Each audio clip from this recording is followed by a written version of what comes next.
What's up, guys? If you're a current athlete or a former athlete and you're interested in getting into the coaching or training space, this video is for you. And I'm going to talk today about how I did it, how I got to the point that I'm at now, where I've trained thousands of athletes. I've been flown internationally to run camps and clinics. I've gotten hired by professional players.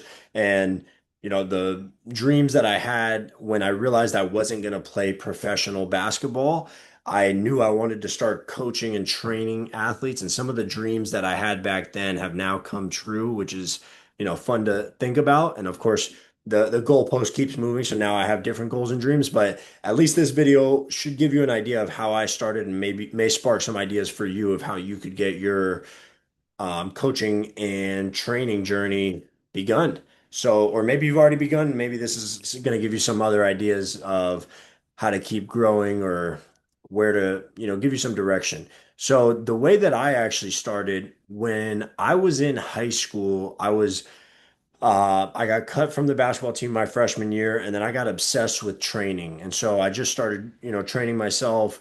I bought an online training program. I followed that like every single morning. I would wake up before school, went to the local YMCA, would run that program, either have my dad rebound for me or a teammate, a friend at the time. I guess I didn't have a teammate because I didn't make the team, and I just became obsessed with, all right, how do I get better? How do I get better? And I eventually found a basketball trainer. And so, anyways, this video isn't about me as a player, but long story short, as I was a player, I went through the journey of having guidance, right? I had an online training program that was written by a professional trainer. And then I had a few trainers in person that also helped me out, and obviously great coaches throughout my playing career. And so, as I went through that, I always like I don't think I was conscious of it at the time, but I was always picking up on like, oh, okay, I like the way this person does this, or I like this programming. I don't like this one. So I was always kind of picking up things. And then towards my junior, senior year of high school, I kind of became the leader. I was the captain of my varsity basketball team, and I would not only within practice but outside of practice I would be like inviting teammates to my house, and I saved up my own money to buy a Vertimax, and I like influenced the coach to do a fundraiser to get us a shooting machine, and I would meet the janitor early morning before school and go on that. So it kind of started before the idea of wanting to be a trainer and player. And maybe you're young and you're in that position right now where you're still a player and you want to, you maybe have it in the back of your head that maybe one day you want to train or coach, or maybe you know that your playing days are over. And the biggest thing that I've seen that I'll say is a lot of people think it's like, yeah, pro basketball or pro soccer or bust. And it doesn't have to be. You can be a professional in this industry in another way. And believe it or not, when you start to do it, it opens up I guess, releases the ego. When you're a player, a lot of the times it's all about you. And when you start to help others, that ego gets released, and it can be a lot more fun and allows you to develop personally. So that's what this video is about, is that's how I got started. Is it has to come, or it doesn't have to. I guess you could start coming from a place of, hey, I want to make some money. Nothing wrong with that, right? But even if that is your initial intention, is that you want to make money training athletes, the way you're going to do that, and again, the way that I suggest you get started in this is just help people, right? Just come into it by looking to genuinely help athletes get better. And if you go into it genuinely wanting to help athletes and, think of your former self and being able to help your former self get to the level that either you once were at or a level that you never made it to, and now you have this perspective of why you didn't make it there or how, things you could have done differently to make it there and go further. um that's the best way, is just help people and just help the players that you can get in contact with. So anyways, the way it worked out for me is I was working at an ice cream shop my senior year of high school. And the owner of the ice cream shop actually knew that I played for the high school. And this is in a super small town in Florida, Cocoa Beach, Florida. And so now I don't know what the population is, but very small. The owner of the ice cream shop knew that I played, and he asked me if I would train his son. So started just going to the rec center with his son. I would put him through some drills that I did by myself as a player and that I had coaches put me through. And long story short, he asked if a friend could join. And then next thing you know, I had a bunch of kids that I was training, and I was getting paid a very, very small amount. I think they may have asked me what I wanted, and I said 10 or $15 a session or something like that. And the parents would just hand it to me. And then some of the parents started adding on more, and they would be like, yeah, we pay his karate instructor X amount, or his baseball trainer this amount. And he enjoys his hour with you each week way more than that. And you've really had an impact on him, like with his playing in his games, but also just in his character and his confidence, different things like that.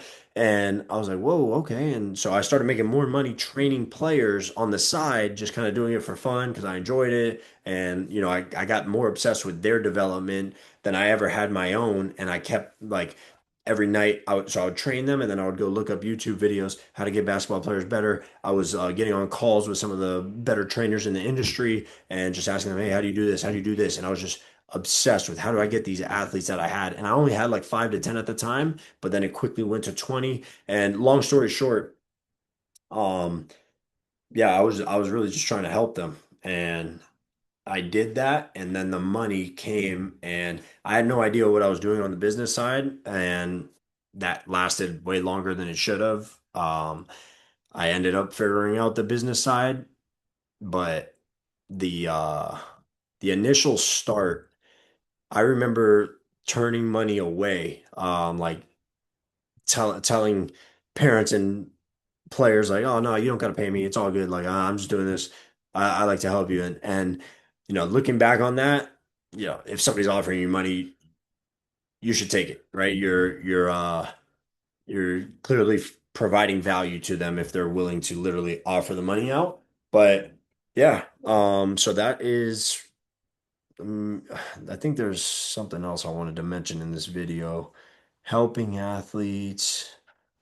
Oh, okay. So that's how I got started, right? Initially was I kind of got asked, well, first I was doing it on my own, right? I was like literally just training myself and inviting my teammates to come, and I would make little corrections to them. I'll say, hey, no, do this way, or I would be the one setting up the drills. Then I got asked by the ice cream shop owner that I was working for if I would train his son. Then I started asking other coaches, hey, can I come run a few of your players through this like guard specific workout that I want to do, or this post player workout, or I'll train the whole team for free. I just want to I want to help you guys. So it went from me just helping my teammates, one person asking me asking groups of people, and then those groups of people started flooding to me asking, "Hey, how can we do this more often? Can we train with you on a regular basis? Will you train our team on a weekly basis?" And that's the whole message that I'm trying to get across to you in this video is that it starts off like you're just acquiring skills as you're still playing, and then it transcends into out of nowhere you have 5, 10, 20, 100 plus athletes, and then obviously over the years thousands that'll end up training with you. And it's a blessing to get to this point, but it starts with you looking to help them. So whether you are somebody who only played high school basketball, like me, I only played high school basketball or high school whatever sport, or you played college, or you played a small stint of professional basketball or a long period of professional basketball, no matter where you are and how, um, I guess what level you made it to as a player, there are players that are hungry to learn, and you're steps ahead of them. Like you could be 100 steps ahead of them, or you could just be 1 or 2 steps ahead of them, but you have knowledge and perspective and ways of thinking about the game that they don't yet, that they would gladly appreciate if you help them. And then, you know, you can turn it into a the limit does not exist. Turn it into a big business. You could turn it into a, full-time income where you're just a solopreneur. You could have a small team of people. You could turn it into a side hustle. But the key is just to get started by helping one player, help one player, and then if you enjoy it, maybe he'll ask if other friends can join or ask him if he has any friends that want to join. And if you really enjoy it, start asking to help more people. All right. So that's the message for today. Go out there, help somebody. I didn't introduce myself in this video. Maybe you've watched some of my other videos. If you haven't, I'll do a late introduction here. My name is Tyler Matthews. I go by Coach Tyler Matthews here locally. I run a local basketball training business called Fast Phenom Basketball Training. We've been running that for 8 years now. We've, had highs and lows throughout the business roller coaster. We have done as high as 50 grand a month in revenue, which is fun. Like I said, we've trained thousands of athletes. I've personally ran camps and clinics all around the internationally at this point. And yeah, now this channel, I'm here to just yap a little bit about some of the lessons and the highs and lows that I've gone through as a sports training business owner. So stay tuned, and I appreciate you guys watching. Like, subscribe. Let's get the YouTube algorithm going and sending this out to more trainers that these videos can help. Thank you.